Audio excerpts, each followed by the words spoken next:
میں لے لیتا ہوں, پرچیز کر لیتا ہوں, آپ رو کیوں رہے ہیں؟ کہتے ہیں میں اس لیے نہیں رو رہا تمہیں میرے کپڑا میں عیب نکالیں. میں یہ سوچ رہا ہوں کہ میں نے یہ کپڑا اپنے ہوش کے مطابق, اپنی خیال کے مطابق بالکل صحیح سیا تھا, مگر جب یہ کپڑا کسی ایکسپرٹ کے ہاتھ میں آیا تو اس کو میرے عیب پتہ چل گئے. میں نے اپنی سوچ سے نمازیں ٹھیک پڑھی ہیں, اپنے حساب سے صدقے ٹھیک کیے ہیں, میں نے عمرے اور حج ٹھیک کیے ہیں, لیکن قیامت کے دن جب یہ اعمال اللہ کی بارگاہ میں پیش ہوں گے اور ادھر سے کہہ دیا گیا تیرے سجدوں میں اخلاص نہیں ہے, تیرے صدقوں میں اخلاص نہیں ہے, تیری عبادت میں ذوق نہیں ہے, تیری نیتیں اچھی نہیں ہوں گی, تو میرا کیا بنے گا؟ اس طرح وہ سوچتے تھے. کبھی ہم نے نیکی کر کے یہ سوچا کہ یا اللہ نیکی بچی رہے, قبول فرما لے؟ ہم تو نیکی کر کے پھول جاتے ہیں, بھائی میں نمازی, میں حاجی, میں روزہ دار, میں صدقہ دینے والا. نہیں, پلیز سمجھو بات کو. ہم نے کئی ایسے واقعات پڑھے ہیں کہ جو بڑے بڑے نامور اس زمانے کے جناب مستجاب الدعوات ہوا کرتے تھے. جب شیطان غالب آیا, نفس غالب آیا, لالچ غالب آئی, تو ایمان بھی ہاتھ سے چلا گیا. بلم بن باعورہ کا واقعہ کس کو نہیں پتا؟ مستجاب الدعوات تھا وہ شخص, لیکن جب لالچ غالب آئی, شیطان کا داؤ چل گیا, حضرت موسیٰ کے خلاف ہوا, ان کے بارے میں بددعا کرنے لگا, اس کی زبان لٹک کر باہر آ گئی اور کفر پر اس پر خاتمہ ہوا. ہمیں ڈرنا ہے, دعائیں مانگنی ہیں, اور یہ خوف ہمیں صحابہ میں نظر آتا ہے. ہاں, سیدنا ابو بکر صدیق, حضرت عثمان غنی, حضرت مولا علی, بی بی فاطمہ, بی بی عائشہ رضی اللہ عنہ, ان کے واقعات تو پڑھیں. یہ تنکا اٹھا کر کہا کرتے تھے کاش میں تنکا ہوتا انسان نہ ہوتا. کیوں کہتے تھے؟ کہ اللہ کی بارگاہ میں پیش ہوا اور وہاں میرا ایمان نہ چلا جائے, میرے اعمال برباد نہ ہو جائیں. تو بہرحال میرے پیارے اسلامی بھائیوں, یہ فکر میں آج کے بیان میں پیش کرنا چاہتا تھا. حسد سے بچنا ہے, نیت کر لیں انشاءاللہ. ہم نے احسان جتانے سے اور دکھلاوے سے بچنا ہے, خود پسندی سے بچنا ہے, اور سب سے مین جو پہلا میرا ٹاپک تھا, ایمان کی حفاظت کی فکر کرنی ہے. ایمان کے ڈاکو گھوم رہے ہیں, یقین کریں, اور وہ ایسا ڈاکو ہے شیطان کے نظر بھی نہیں آتا. اور ڈاکو تو نظر آتے ہیں نا, پولیس والا آپ کھڑا کر لیں گے. آپ کو دل کے آگے پیچھے پہرے دار بٹھانے ہوں گے. پہرے دار کون ہیں؟ آپ نے نماز پڑھ کے پہرے دار بٹھانا ہوگا, آپ نے کلمہ پاک کا ورد کرنا ہوگا. اچھا, یہ بھی بڑا پرابلم ہے. سب کی تمنا کیا ہے؟ یا اللہ مرنے سے پہلے, مرتے وقت کیا نصیب کرنا؟ کلمہ نصیب کرنا. آج دن میں کتنی بار کلمہ پڑھا ہے؟ یہ چیک کرو نا. مرتے وقت سب کو کلمہ چاہیے, زندگی میں پڑھو نا. اور یہ بات بڑی عجیب بتانے جا رہا ہوں, ایک بزرگ کا جملہ میں بھولتا نہیں ہوں. وہ کہتے ہیں اپنی زبان کو کلمے کا عادی بناؤ, تاکہ جس دن زبانیں بھاری پڑیں گی اس دن تمہاری زبان سے کلمہ جاری ہو جائے. موت کے وقت نا زبان بھاری ہو جاتی ہے, مگر ہم کئی ہفتے ہو گئے کلمہ نہیں پڑھا. ہم نے کتنی تسبیحاں پڑھی کلمے کی؟ روز کم از کم ایک تسبیح 100 بار کلمہ. اچھا, آپ کو پتہ ہے حدیث پاک میں افضل الذکر کہا گیا, سب سے افضل اگر کوئی ذکر ہے تو وہ لا الہ الا اللہ محمد الرسول اللہ. پورا کلمہ پڑھیں, یا کم از کم لا الہ الا اللہ کا ورد کریں, اور آخر میں 3 بار محمد الرسول اللہ صلی اللہ تعالی وسلم پڑھ لیں, تاکہ میری زبان کلمے کی عادی رہے. اور جو چیز عادی ہوتی ہے نا, وہ پتہ کب نکلتی ہے؟ آخری بات, چلیں یہ بھی ایک بڑی دلچسپ بات بھی ہے, اور اللہ کرے کہ میرے بیان سے کوئی یہ میسج لے جائے. انسان پر جب دھکا لگتا ہے نا, چوٹ لگتی ہے, مشکل وقت آتا ہے, تو جو اندر اصلی ہوتا ہے نا وہ باہر نکل آتا ہے. ٹھیک ہے, یہ اس کو میں آپ کو ایک ایگزامپل سے سمجھاؤں گا. ایک شخص تھا, بادشاہ کے پاس آیا, کئی زبانوں کا ماہر, ایکسپرٹ. اس کی زبان اتنی فلوئنٹ تھی کہ اس نے چیلنج کیا کہ میری اوریجنل زبان پہچان کے بتائیں. عربی بھی تو انگلش بھی تو اردو بھی تو فرینچ بھی, جس زبان میں بات کریں اس زبان میں وہ جواب دے, اور بڑی فلوئنٹ جواب دے. کوئی نہیں پہچان سکا. ایک شخص آیا, کہتا بادشاہ سلامت مجھے تھوڑا ٹائم دے, میں اس کو پہچان لوں گا. کہا کیسے؟ کہا مجھے اس کے ساتھ ہی رکھ دیں اپنے محل میں. ان دونوں کو ایک ہی کمرہ دے دیا. صبح ہوئی تو وہ بندہ کمرے سے باہر نکلا, جب سیڑھیوں پہ آیا تو پیچھے سے اس نے اسے دھکا دے دیا. وہ لڑکھڑاتا ہوا نیچے گرا, اور اب اس کو برا بھلا کہنا شروع کر دیا, گالیاں نکالنا شروع کر دی. کہا بادشاہ سلامت جس زبان میں گالیاں دے رہے نا, یہ اس کی اصل زبان ہے. جب بندے کو جھٹکا لگتا ہے نا, تو اس کا اصل باہر آتا ہے. اس کو اور آسان سمجھا دیتا ہوں. کوئی سالن لے کر, پیالہ لے کر ہمارے قریب سے گزرے, اس کو ٹھوکر لگے گی تو برتن سے کیا نکلے گا؟ سالن گرے گا نا. اور اگر کوئی پانی کا پیالہ لے کے جا رہا ہے, اس کو ٹھوکر لگائیں گے تو کیا گرے گا؟ تو جو ٹھوکر لگتی ہے نا, جو اندر ہوتا ہے نا, وہی باہر نکلتا ہے. اب مثال دیتا ہوں, آپ موٹر سائیکل پہ جا رہے ہیں, گاڑی پہ جا رہے ہیں, اچانک بریک لگا, ایکسیڈنٹ ہونے سے بچے آپ. کیا نکلا زبان سے؟ کچھ لوگوں کی زبان سے اس وقت گالی نکلتی ہے, اور کچھ لوگوں کی زبان سے ماشاءاللہ اس وقت بھی یا رسول اللہ نکلتا ہے. لا الہ الا اللہ نکلتا ہے, یا غوث اعظم نکلتا ہے. کیوں؟ اندر اچھا بھرا ہوا ہے. جب جھٹکا لگانا تو اندر والا باہر آ گیا. اور ہم نے دیکھا ہے اس وقت کئی ایسے لوگ ہوتے ہیں جن کی زبان سے اس وقت بھی گالی نکلتی ہے, بری بات نکلتی ہے, ارے تیری تو. کیوں؟ اندر گندا بھرا ہوا ہے. اپنے برتن کو صاف رکھنا, موت کے وقت ایک جھٹکا لگنا ہے, اور جب جھٹکا لگے نا تو میری زبان کلمہ پڑھ لے, میری زبان میرے آقا کا نام لے لے, میری زبان درود پاک پڑھ لے. اندر اچھا ہونا چاہیے. بری محفلیں چھوڑ دو, برے دوست چھوڑ دو, ورنہ یہ گندگی بھر جائے گی دل میں. اور روزانہ کم از کم 100 بار نیت کرو کہ کلمہ پاک پڑھیں گے انشاءاللہ. ہاں, ابھی کلمے پڑھتے رہو تاکہ مشکل وقت جب آئے, جب سکرات کے وقت زبان بھاری ہو جائے تو میری زبان کلمہ پڑھنے والی بن جائے. تو انشاءاللہ کلمے کے عادی بن جاؤ, اور ایسے دوستوں سے بچو, ایسی محفلوں سے بچو جہاں کفریہ باتیں کی جاتی ہیں. میرے رضا نے تو 100 سال پہلے کہہ دیا تھا کہ سونا جنگل, رات اندھیری, چھائی بدلی کالی ہے, سونے والو جاگتے رہیو, چوروں کی رکھوالی ہے. اور چور بھی کیسا ہے شیطان؟ آنکھ سے کاجل صاف چرا لے, یا وہ چور بلا کے ہیں, تیری گٹھڑی تاکی ہے اور تو نے نیند نکالی ہے. تیرا ایمان چھیننے آیا ہے اور تو سو رہا ہے, تجھے فکر ہی نہیں. تو بہرحال الحمدللہ دعوت اسلامی کے اس پیارے ماحول میں ہمیں ایسی سوچ دی جاتی ہے کہ ہم اپنے اعمال کی حفاظت کی فکر کریں, اپنے ایمان کی حفاظت کی فکر کریں. پہلے تو نیکیاں کرنی ہیں اور ضرور کرنی ہیں, مگر پھر اس کو بچانا ہے, اس کی سیکیورٹی کی فکر کرنی ہے. اور میں نے آج چند باتیں بتائیں. میں آخر میں ایک بک سجیسٹ کرنا چاہوں گا. ایک کتاب ہے جس کتاب سے میں نے آج بیان کیا, یہ بھی مکتبۃ المدینہ کی مہربانی ہے, دعوت اسلامی کی یقین کریں مہربانی ہے. اگر میں آپ کو کہوں یار حدیثیں جمع کرو اور ڈھونڈو اس میں کون کون سی چیزیں جو اعمال برباد کریں گی, ہم کہاں سے ڈھونڈیں گے؟ اللہ کی رحمت سے دعوت اسلامی والوں نے ایک پوری کتاب بنا دی ہے. ساری وہ حدیثیں اور قرآن کی آیتیں جمع کر دیں کہ جس میں نبی پاک نے اور اللہ کے پیارے کلام نے ہمیں بتایا کہ یہ وہ عمل ہے جو تمہاری نیکیاں برباد کر دیں گے.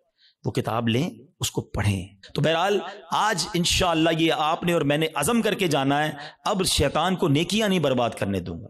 ایسے کیسے برباد کر دے؟ تو اتنی مشکل سے نیکی کماؤں اور میری برباد کر دے ایک جھٹکے کے اندر.